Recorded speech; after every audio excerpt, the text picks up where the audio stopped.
Hay algunos procesos corporales que ocurren automáticamente. El pelo crece y la respiración, por ejemplo, sin que te pase por la cabeza.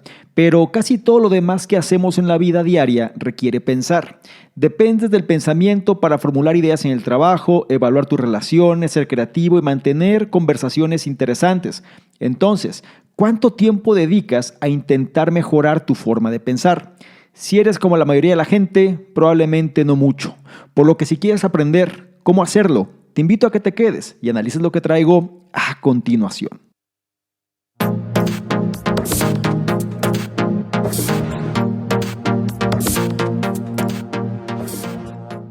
¿Qué tal? Muy buenos días, buenas tardes, buenas noches, independientemente de la hora en la que estés analizando esta información. Es un placer para mí que pases parte de tu tiempo en tu propia formación. Y en esta ocasión vamos a hablar de este concepto del pensamiento eficaz. Cómo ser más creativos, cómo ser más inteligentes, cómo aumentar nuestra productividad, nuestra perspicacia, cómo lograr muchas veces generar estas ideas que de alguna forma parecen no fluir, entre otros elementos. El libro en cuestión es Cómo pensar con más eficacia, el cual es una guía sencilla para mejorar nuestra forma de pensar.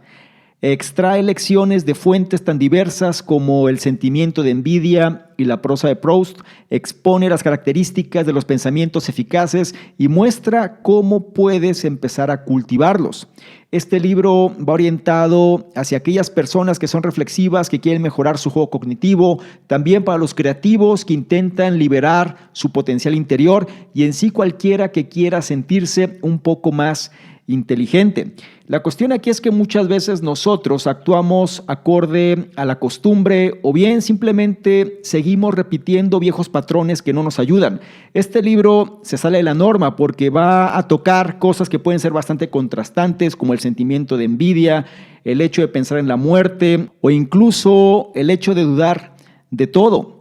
Es importante que nosotros seamos eclécticos en este tipo de información si es que queremos sacarle el máximo provecho a la misma. El punto al que voy es que este análisis te va a ayudar a generar este resultado, ya que se exponen los pasos clave que pueden convertir el pensamiento corriente en algo creativo, preciso y profundo.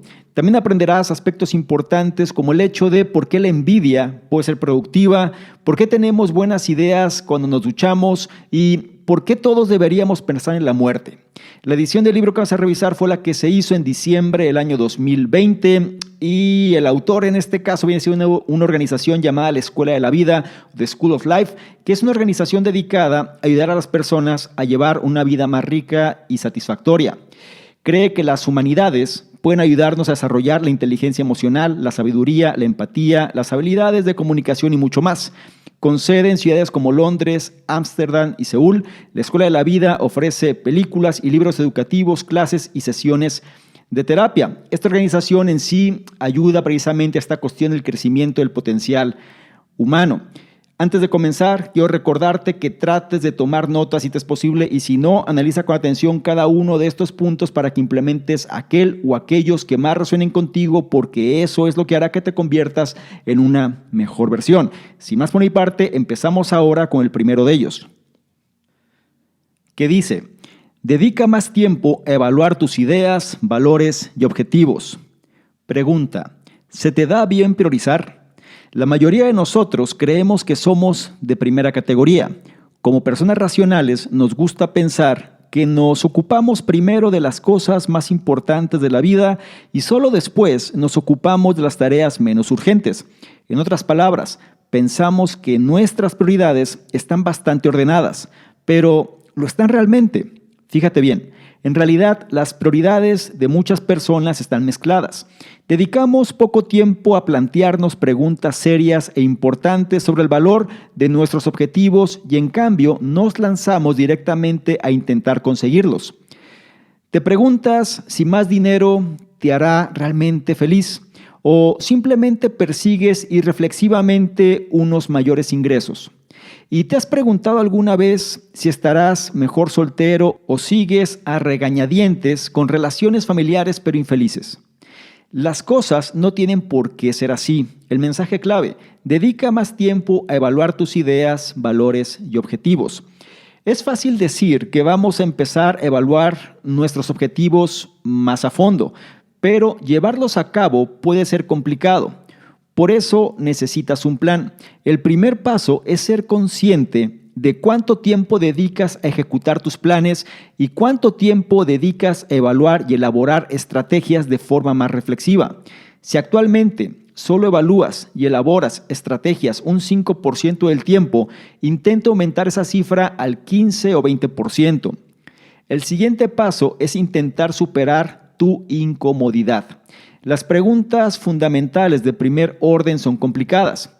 Contemplar el propósito y el valor puede hacernos sentir incómodos. No hay una solución rápida para eso. La solución es simplemente practicar. Antes de pasar directamente a la ejecución de una idea que se te pase por la cabeza, intenta pasar más tiempo interrogándola. Hazte preguntas sobre lo que estás haciendo y lo que piensas hacer. Preguntas sobre el valor, el propósito y el significado final.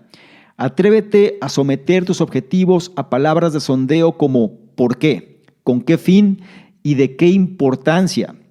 Puede sonar como una receta para el estancamiento y la inacción, pero bueno, la alternativa tampoco es bonita. Una vida dedicada a la búsqueda de galardones que no deseas, dinero que no necesitas y relaciones tanto románticas como platónicas que al final te dejan frío. Por mucho que te cueste, este cambio de la acción impulsiva a una disposición más discriminatoria y evaluativa hará que tu pensamiento sea más rico, más sutil y más eficaz. Y vamos a reflexionar en las enseñanzas de este primer punto. Lo primero que nos lleva a cuestionarnos es si sabemos priorizar. Normalmente las personas suelen entrar en acción rápido, es decir, actúan por impulso. Entonces es momento de hacer una pausa y dedicar un poco de tiempo a plantearnos preguntas serias e importantes sobre el valor de los objetivos que queremos alcanzar. En otras palabras, ¿por qué queremos eso? ¿Con qué fin? ¿Cuál viene siendo, digamos, el resultado final que estoy buscando? Normalmente las personas no se sientan a pensar, tienen una necesidad y actúan en torno a ello, para darse cuenta al final que eso no era la solución. Entonces, este punto nos invita a la reflexión. Nos dice que nosotros tenemos que dedicar más tiempo a evaluar las ideas, los valores y los objetivos. Y nos lleva a que estructuremos un plan. Es decir, tenemos que ser conscientes del tiempo que dedicamos a planear algo. En lugar de entrar en acción de forma impulsiva, es mejor dedicar un tiempo a la planeación. Se dice por ahí que el minuto invertido en la planeación son minutos ahorrados en la ejecución. El siguiente paso que menciona es la cuestión de superar la incomodidad. En otras palabras, muchas veces nosotros podemos tener un objetivo que nos hace sentir incómodos, es muy grande, nos incomoda, nos intimida, lo que nos lleva muchas veces a tratar de evadir eso que en última instancia queremos conseguir. Más vale que empecemos a practicar, es decir, que nos vayamos familiarizando con esta incomodidad. El punto es que también se vale que interrogues lo que quieres. En otras palabras, tienes que cuestionar este objetivo que te estás planteando, ¿por qué lo quieres? En sí, esto nos va a dar mayor claridad sobre la causa real de las cosas. Muchas veces nosotros queremos hacer algo de lo cual no estamos preparados, pero lo hacemos por cumplir expectativas o lo hacemos por otras causas que no son propias. Y entonces caemos en este error. Más vale que empecemos a validar en sí mismo estos objetivos que nos estamos planteando, y una forma de hacerlo es interrogándolo. Recuerda, preguntas por qué, con qué fin, cuál es la importancia de todo esto. Y en sí, lo que este punto trata de cerrar es que en lugar de estar actuando de forma impulsiva para después dejarlo o simplemente nunca concretarlo, más vale que pongamos esta cuestión de discriminar la idea en primera instancia, evaluarla para saber si realmente es algo de lo que queremos formar parte. En otras palabras, si este objetivo, si este resultado que estoy buscando es algo que sea significativo para mí, que me va a ayudar a convertirme, digamos, en una mejor versión de lo que quiero ser. No olvides la enseñanza de este primer punto. Dedica más tiempo a evaluar tus ideas, valores y objetivos. Pasamos al punto 2, que nos habla del proceso de la generación de las ideas. Y el punto 2 dice, acepta que las ideas se desarrollan a trompicones. Cuando se lee un libro, se escucha un discurso o se ve una presentación, es fácil imaginar que la persona que lo ha compuesto ha encontrado sus ideas y las palabras correspondientes de forma sencilla, casi sin esfuerzo. Como las palabras parecen fluir a la perfección, se puede pensar que el proceso creativo ha sido fácil e indoloro. Esto es un engaño. El cerebro es un instrumento inestable. No funciona a pleno rendimiento durante horas. Se mueve a trompicones, es decir, se anima brevemente, da un salto repentino o establece una nueva conexión interesante y luego vuelve a caer en la inactividad durante un tiempo prolongado. Pero esto no debe desanimarnos. De hecho, uno de los mejores novelistas del siglo XX pensaba exactamente igual. Este es el mensaje clave: aceptar que las ideas se desarrollan a trompicones. El escritor francés Marcel Proust es mundialmente conocido por su novela en varios volúmenes En busca del tiempo perdido, una obra que escribió con una prosa más suave y fluida que cualquier otra que sus lectores hubieran encontrado antes. Este estilo literario le valió a Proust muchos admiradores y muchos elogios.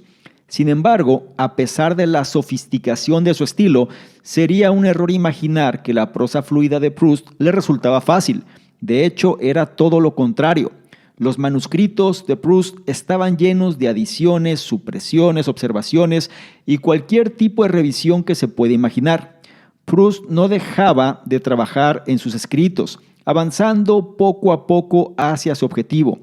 Este estilo de composición irregular no es un defecto, sino que constituye el núcleo del método creativo de Proust. Podríamos aprender de él, en lugar de reñirnos porque nuestras ideas avanzan a cuentagotas. Deberíamos aceptar nuestras limitaciones humanas naturales. No se pueden cambiar, pero se puede trabajar con ellas. Lo más importante que puedes hacer para facilitar el proceso es comprar un cuaderno y anotar tus ideas en él. Al plasmar tus ideas en un papel, te permites volver a ellas más adelante y das a las ideas que de otro modo serían pasajeras, una oportunidad real de desarrollarse y llegar a buen puerto. Vamos a reflexionar un poco en las enseñanzas de este punto número 2, que es bastante directo. La idea central es que, la creatividad no fluye simplemente de forma suave y sin problemas, sino más bien hay que entender que el cerebro es un instrumento inestable.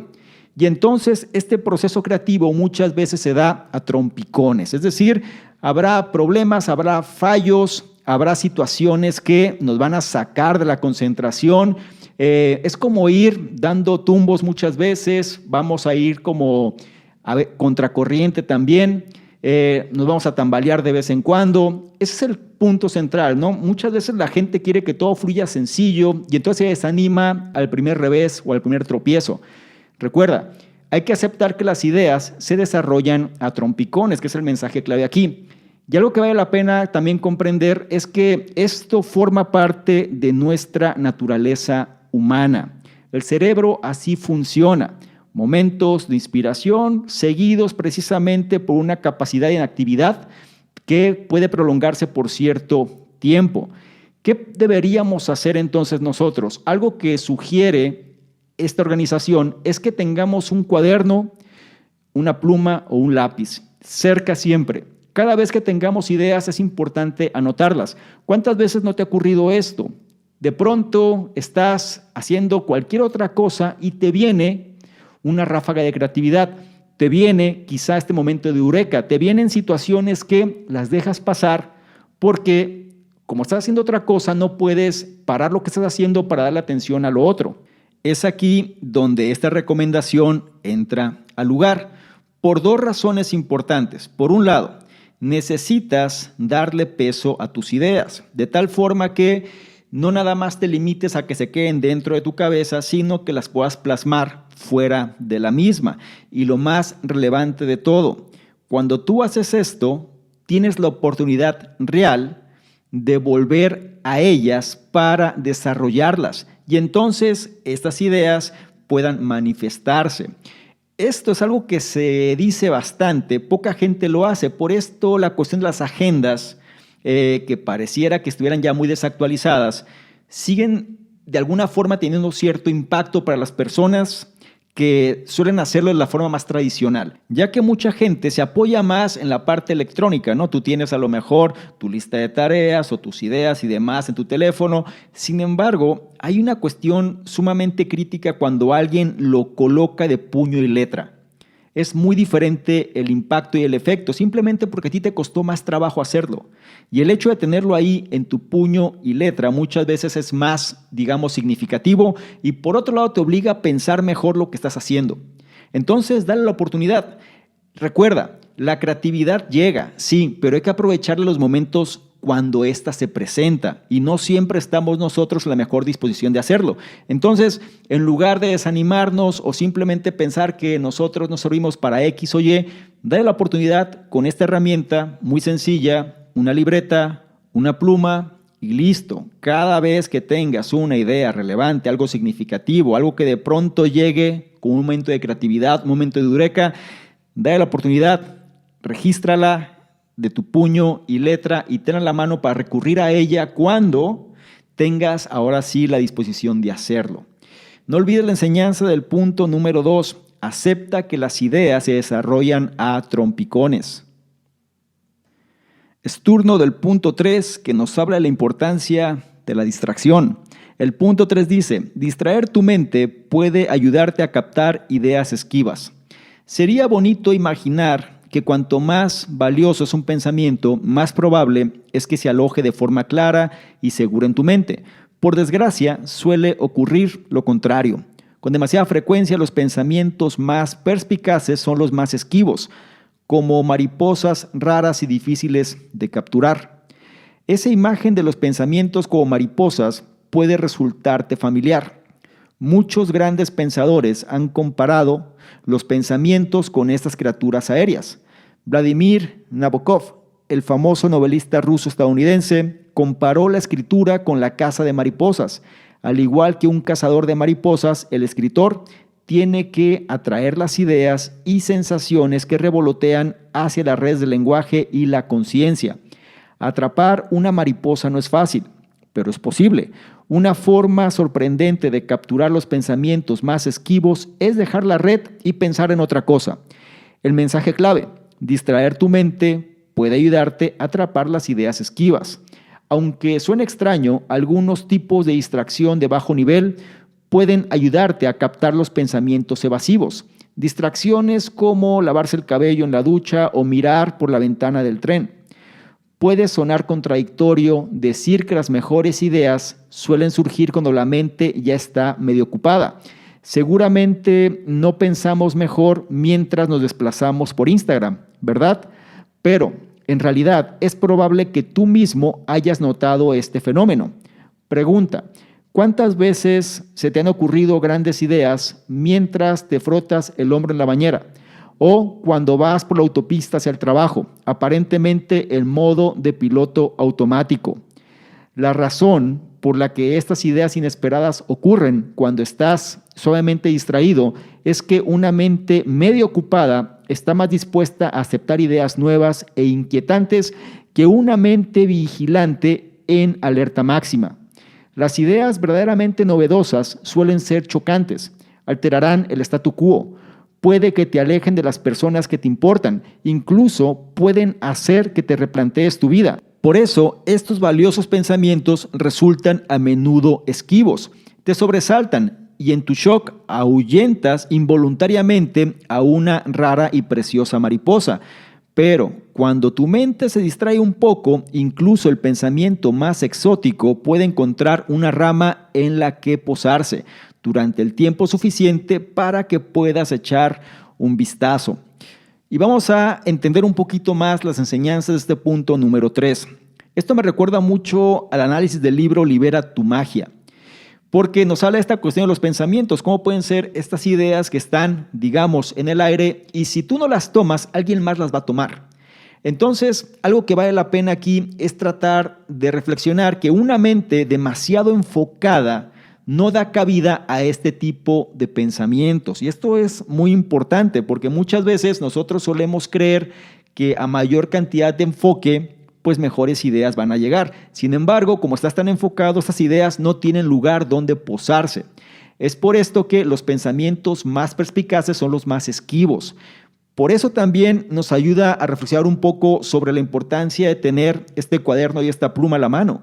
Simplemente porque estos pensamientos pueden llegar, quizá en este momento no los pueda atender, pero más vale que los tenga presentes para el futuro. Es por esto que una recomendación que da esta organización es la importancia de distraer tu mente. Distracción de bajo nivel es cuando haces las cosas un poco como en piloto automático. Nos habla, por ejemplo, de estos momentos cuando alguien se está duchando o bien cuando está manejando. Son aspectos interesantes porque, digamos, la mente está en cierta parte en piloto automático, pero también está lo suficientemente receptiva para poder concebir ciertas ideas. Es por esto que en esos momentos tú puedes estar escuchando un podcast que viene siendo la parte como la gente suele sacarle el máximo provecho, o incluso cuando se está ejercitando. Es muy normal que la gente esté escuchando algo mientras hace otra actividad. Es ahí cuando nosotros podemos mezclar otro tipo de información que puede contribuir de mejor manera a nuestra capacidad cerebral. Y algo que también vale la pena es que una mente que está medio ocupada, tal como menciona este libro, está más dispuesta a aceptar ideas nuevas e inquietantes que una mente que está en alerta máxima. Y esto es por lo que comentamos previamente. La mente, cuando está demasiado enfocada, no da cabida a nada, más que a la actividad que está haciendo. Por un lado, sí, es importante para la productividad, por supuesto, y también, digamos que tu eficacia, ¿no? En términos de lo que estás haciendo, vale la pena que tengas estos momentos de alta productividad, de alto enfoque. Pero habrá situaciones que tú no tengas una respuesta en este momento. Y si no das cabida a tu mente para que pueda, digamos, distraerse un poco, para que estas ideas de solución puedan llegar, pues simplemente vas a estar limitando este potencial que también se tiene. Es decir, recuerda que la mente subconsciente pues tiene una gran cantidad de información que no podemos acceder a ella de la forma tradicional. Y muchas veces, digamos, estos pequeños espacios, estos huecos, cuando la mente se distrae, es cuando estas ideas pueden surgir. Es por esto que vale la pena que trates de tener estas distracciones de bajo nivel de forma regular, pero para este enfoque, o dicho de otra manera, para este objetivo. Ayudar que las ideas esquivas puedan posarse y tengas control de las mismas. No olvides la enseñanza de este punto número 3. Distraer tu mente puede ayudarte a captar ideas esquivas. Llegamos al punto 4 que nos habla de la envidia.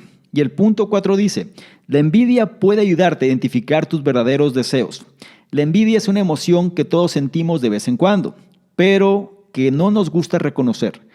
Nos dicen que está mal envidiar los éxitos, el talento y la suerte de los demás. Al fin y al cabo, la gente buena se alegra de que a los demás les vaya bien.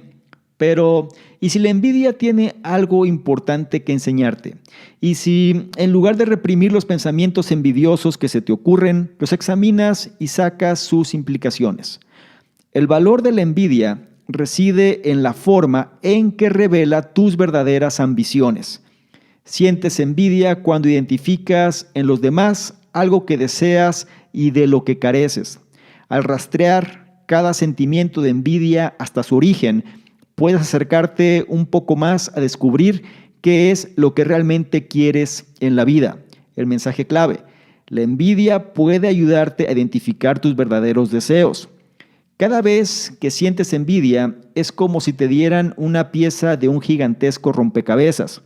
Y si pudieras montarlo por completo, descubrirías que has trazado los detalles de tu vida ideal. La pareja que quieres, el trabajo que deseas, incluso la casa en la que quieres vivir. Cada golpe de envidia que sientes puede ayudarte a definir estas cosas con mayor claridad. En lugar de rehuir estos sentimientos, es importante examinarlos y comprender lo que pueden enseñarte. El problema potencial de la envidia es que puede nublar tu juicio. Te convence de que nunca estarás satisfecho hasta que tengas exactamente lo que posee la persona que envidias. Pero eso es una mentira. Cuando empieces a profundizar, el verdadero valor de la envidia quedará claro. Cuando analizas los sentimientos de envidia en lugar de reprimirlos, puedes descubrir lo que quieres con más detalle. En otras palabras, si quieres aprender de la envidia, es importante ser preciso. No basta con decir que Ivonne del trabajo te hace sentir envidia, sino que tienes que centrarte en lo que Ivonne posee exactamente y que tú quieres. Es su riqueza, sus logros profesionales, su profundo conocimiento del café artesanal. En cualquier caso, es importante hacer un análisis.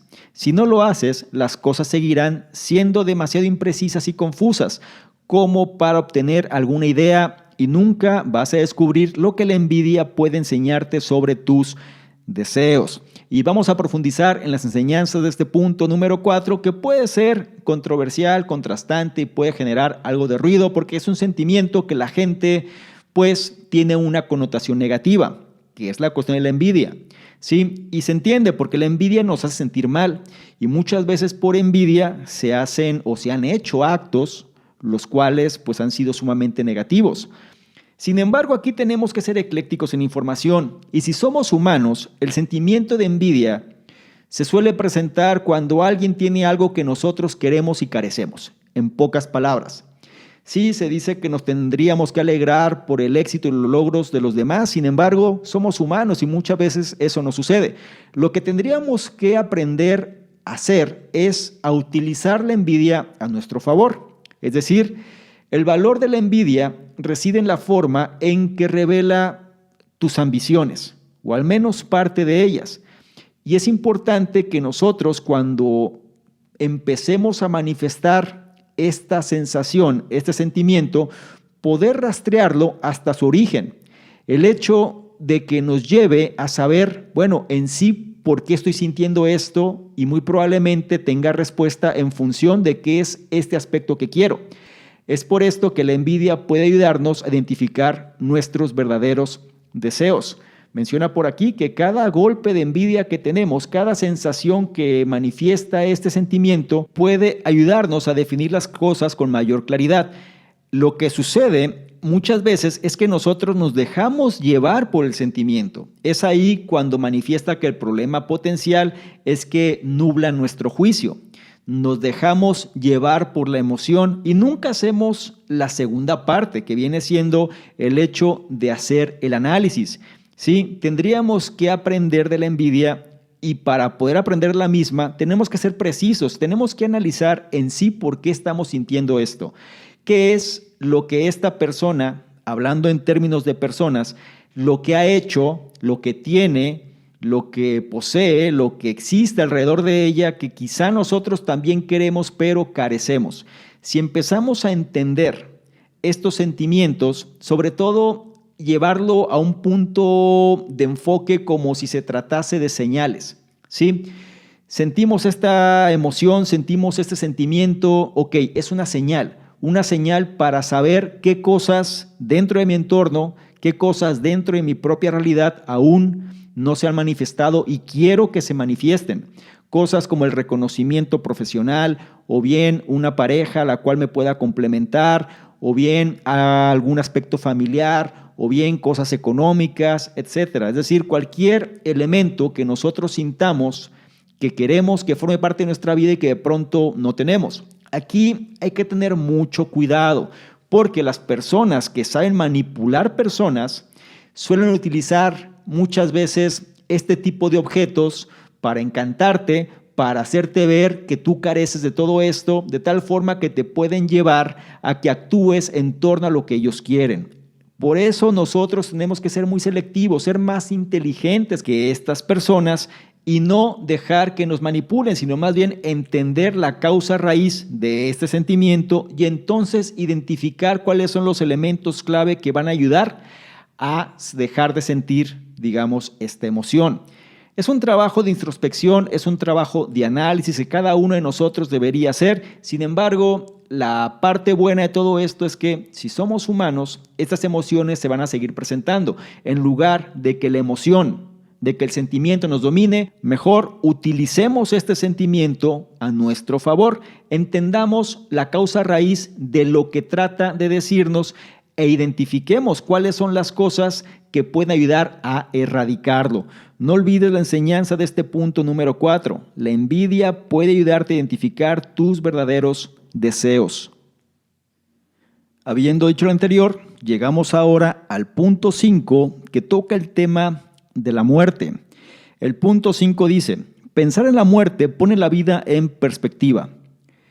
Si decoraras un estudio o una biblioteca en casa, ¿qué pondrías en él?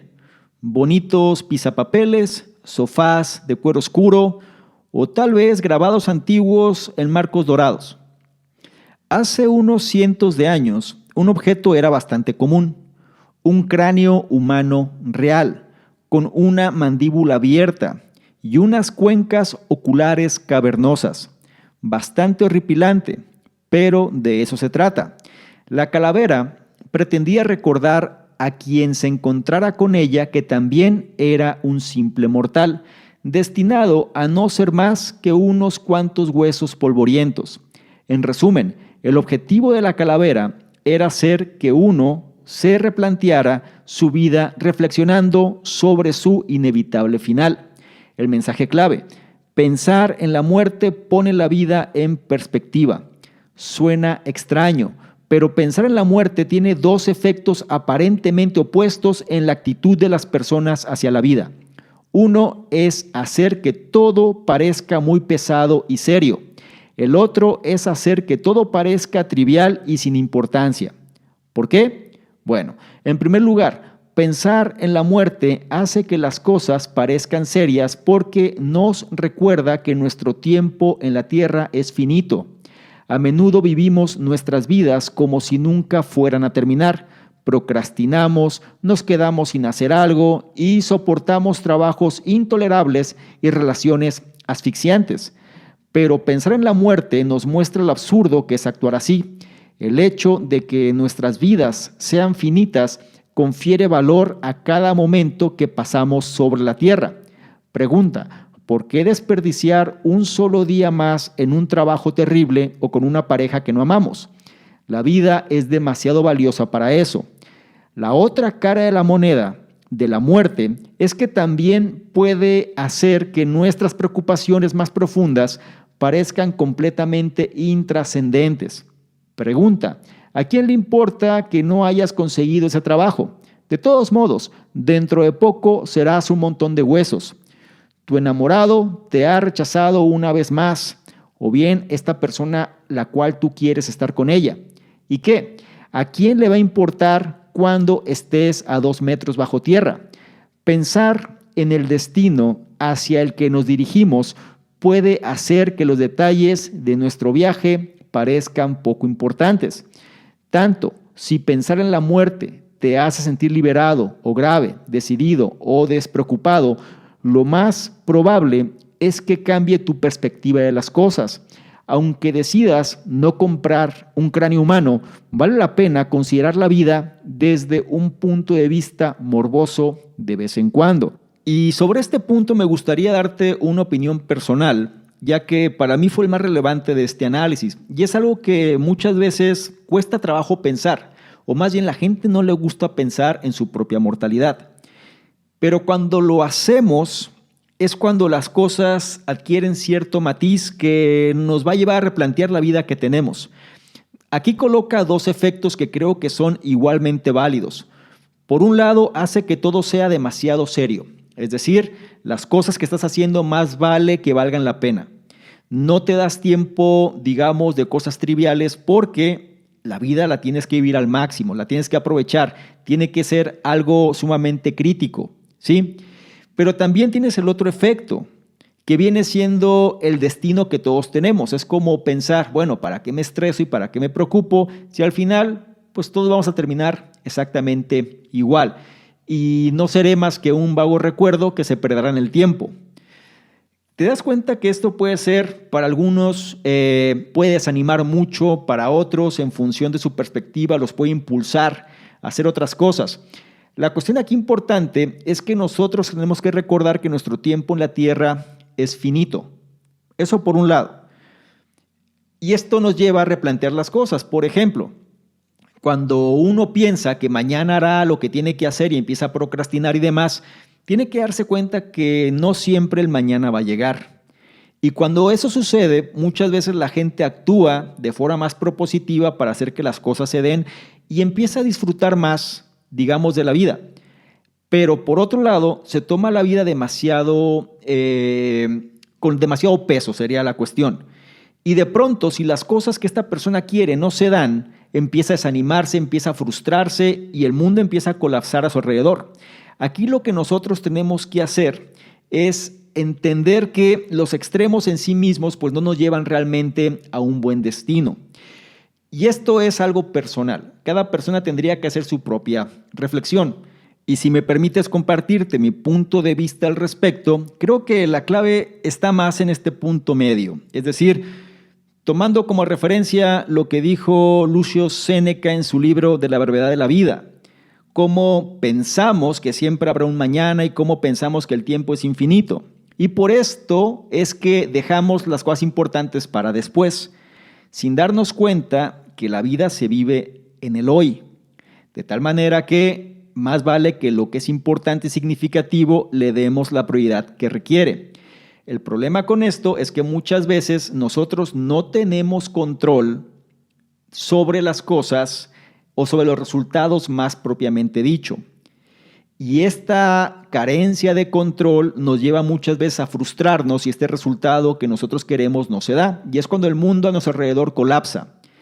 Que aquí viene un poco esta corriente del nihilismo que menciona, ¿no? Cómo las cosas pues no importa, es decir, si al final de cuentas todos vamos a terminar donde mismo, ¿para qué me esfuerzo? ¿Para qué hago cosas que van a perderse en el tiempo y serán intrascendentes? Entonces, esto hace que tu vida pues carezca totalmente de sentido también. Por eso esta corriente pues se refugia mucho en la crítica y al final todo está mal y las cosas no funcionan, pero forma parte, digamos, de una perspectiva y nos obliga también a pensar y a replantear la forma en la cual nosotros estamos actuando. A nivel personal, punto de vista 100% personal, considero que tendríamos que buscar el punto medio entre estos ambos pensamientos. De tal manera que sí, hay que aprovechar el tiempo, sí, hay que hacer las cosas importantes, pero a sabiendas de que no podemos controlar el resultado. Y entonces más vale que nos enfoquemos en disfrutar el proceso, independientemente del resultado, de tal forma que nosotros vamos a tener una vida, digamos, más significativa, tenemos control nada más de nuestras acciones y reacciones, y esto nos va a llevar a que podamos disfrutar más de lo que hacemos. Pensar en la muerte ayuda en todo este sentido. Muchas veces no nos gusta pensar en ello porque es algo que nos da miedo. Sin embargo, el hecho de saber que es un proceso natural y entender que tarde que temprano a todos nos va a alcanzar, pero nadie sabe realmente lo que sucede después, más vale que nos enfoquemos en lo que sí tenemos control aquí y ahora. No olvides la enseñanza de este punto número 5. Pensar en la muerte pone la vida en perspectiva. Y con esto llegamos al sexto y último punto de este análisis que nos habla del escepticismo. El punto 6 dice: sé escéptico sobre tus propias creencias. Se podría imaginar que los pensadores eficaces rara vez dudan de sus propias opiniones, y en cierto modo eso tendría sentido. Al fin y al cabo, pensar es lo que se les da bien. Pregunta: ¿por qué deberían ser escépticos sobre las conclusiones a las que llegan? Por ejemplo, se podría suponer que los abogados persuasivos rara vez dudan de sus argumentos y los actores convincentes rara vez dudan de sus actuaciones, pero lo hacen y por una buena razón. Experimentar la duda es uno de los aspectos fundamentales del buen pensamiento. De hecho, los mejores pensadores suelen ser los más escépticos. Si no puedes concebir estar equivocado, no puedes examinar tus propias creencias de forma crítica. Y si no puedes interrogar lo que crees, entonces toda tu inteligencia no cuenta para algo. Este es el mensaje clave. Sé escéptico sobre tus propias creencias. Todos sabemos lo que significa ser escéptico. Dudar de la opinión recibida. indagar en busca de respuestas y mirar con recelo las explicaciones sencillas. Ser escéptico significa poseer y ejercitar una mente inquieta y cuestionadora. Lo que quizá no sepas es que el escepticismo se refiere originalmente a una escuela de pensamiento de la antigua Grecia, que hacía hincapié en lo poco que podemos saber los seres humanos sobre el mundo. Como señalaban los antiguos escépticos, nuestras mentes están sujetas a innumerables distorsiones, prejuicios y errores. Dudar de nosotros mismos es a menudo la forma más sabia de actuar. En los asuntos cotidianos, generalmente se puede identificar a los pensadores eficaces por la cautela, el matiz y la humildad con que articulan sus posiciones. Son conscientes de los trucos y distorsiones de la mente. Consideran las cuestiones desde múltiples perspectivas. Sopesan la información contradictoria y se toman el tiempo necesario para desprenderse de formas de pensar emocionales e irracionales.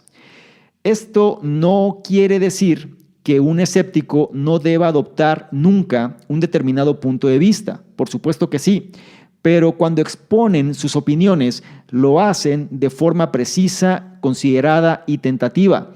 Los pensadores escépticos han aprendido a desconfiar de las generalizaciones apresuradas y de las afirmaciones generales. Si quieres convertirte en un pensador más escéptico y eficaz, hay un paso sencillo que debes dar para empezar. Considerar de verdad la idea de que todo lo que crees podría estar equivocado. ¿No lo crees? Bien, eso significa que ya has recorrido la mitad del camino. Empezar a dudar de lo que te dicen es un paso clave para convertirte en un pensador más eficaz. Así que, ¿qué esperas? Me gustaría reforzar un poco las enseñanzas de este punto número 6 porque creo que muchas veces la gente lo puede tomar a su criterio o a su conveniencia. Cuando hablamos de ser escéptico, la gente lo suele ver hacia el exterior. Es decir, yo dudo de lo que otros me dicen, pero no dudo sobre lo que yo sé. Este punto se enfoca más en eso, dudar de lo que nosotros creemos que es cierto. Es la clave de lo que tendríamos que valernos para ser, digamos, pensadores más eficaces. El punto al que voy aquí, experimentar la duda es uno de los aspectos fundamentales del buen pensamiento.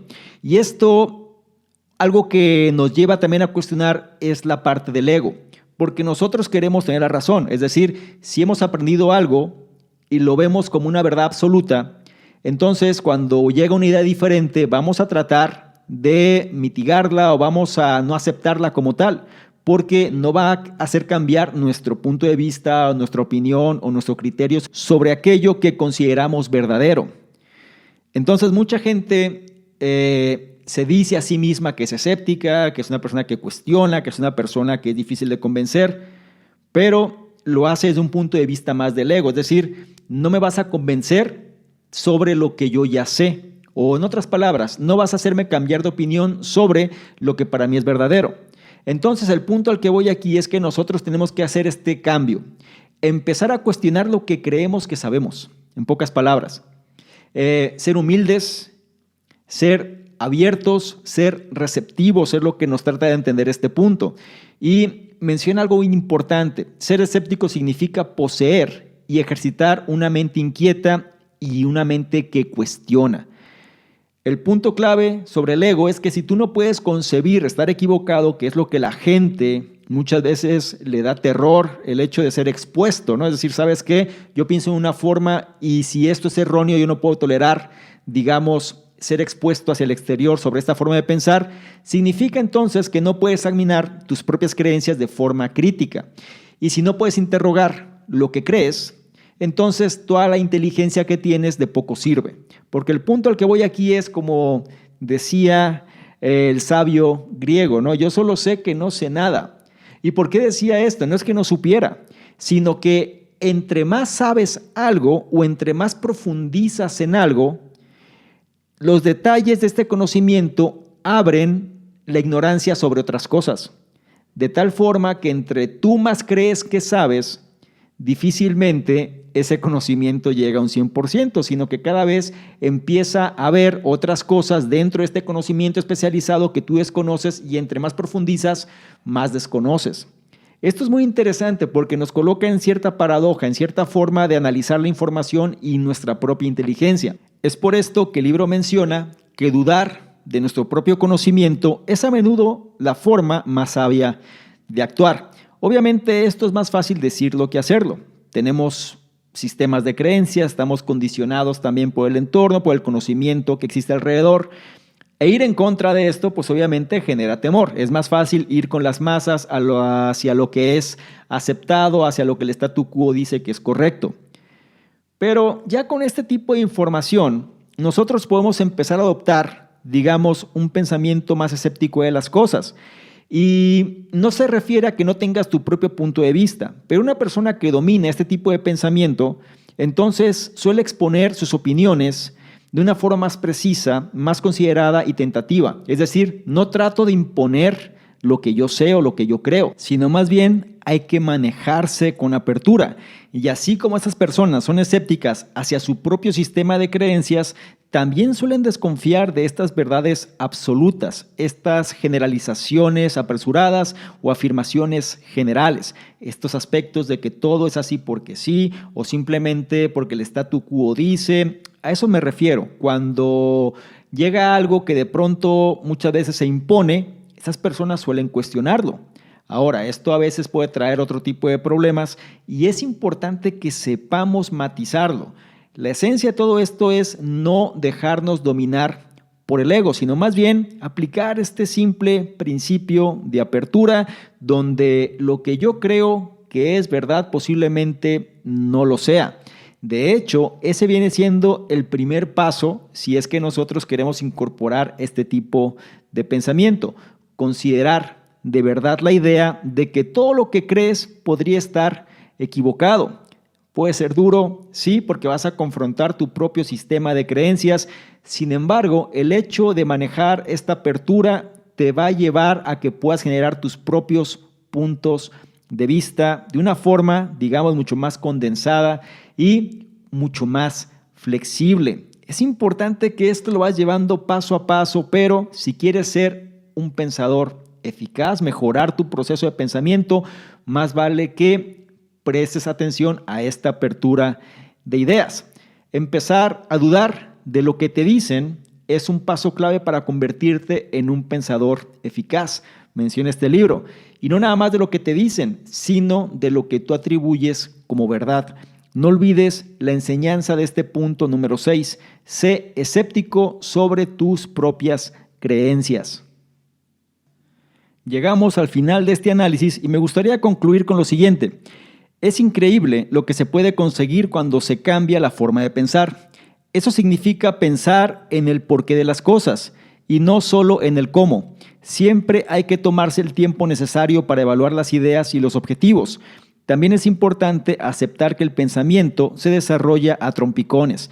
Las ideas novedosas son difíciles de concretar.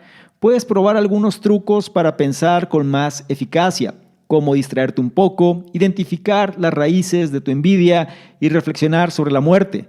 Pero hagas lo que hagas, mantente escéptico. En otras palabras, sigue pensando. No olvides las enseñanzas de este análisis. Dedica más tiempo a evaluar tus ideas, valores y objetivos. Acepta que las ideas se desarrollan a trompicones. Distraer tu mente puede ayudarte a captar las ideas esquivas. La envidia puede ayudarte a identificar tus verdaderos deseos. Pensar en la muerte pone la vida en perspectiva. Sé escéptico sobre tus propias creencias. Y si me permites darte un consejo o acción, sería el siguiente. Haz que tu pensamiento se vuelva loco de vez en cuando. Algunas de nuestras mejores ideas surgen cuando dejamos atrás los confines del pensamiento normal y dejamos que nuestra mente se adentre en territorios extraños y maravillosos. Una forma de fomentar este tipo de pensamiento es plantearse preguntas hipotéticas, como ¿cómo sería tu país ideal? ¿O qué harías con tu vida si supieras con certeza que no vas a fracasar? Al plantear este tipo de preguntas, permites que tu mente se comprometa con ideas y posibilidades que tu vida cotidiana nunca presenta.